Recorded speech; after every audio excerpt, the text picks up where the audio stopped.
Yan po, patuloy pong lumalamang ang ating Gilas Pilipinas, Batang Gilas Pilipinas under 16 ng FIBA. 86-51.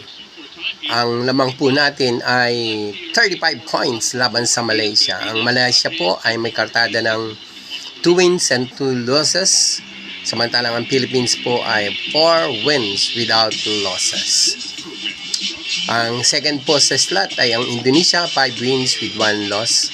So, kung matatalo po natin ang Malaysia today, ibig sabihin po nun, we will end up on the top with 6 wins and 0 losses.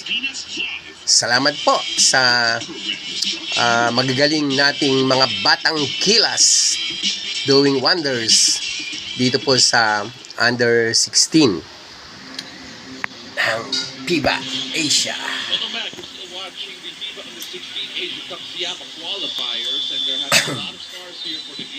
Yan po, FIBA under 16.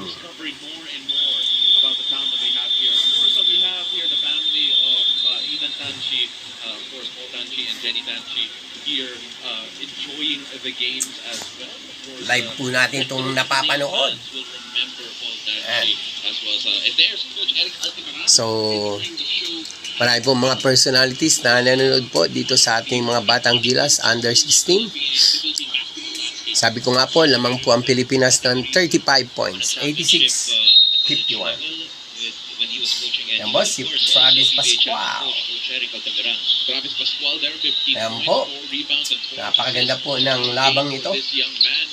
86-51, 35 points po ang lamang na Pilipinas laban sa Malaysia.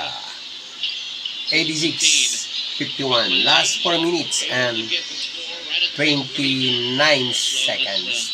Yan po. Sa Pilipinas po ang bola, bumababa ang Pilipinas. Pinasa at pinatira. Hindi pumasok pero na-rebound po ulit. Yan po.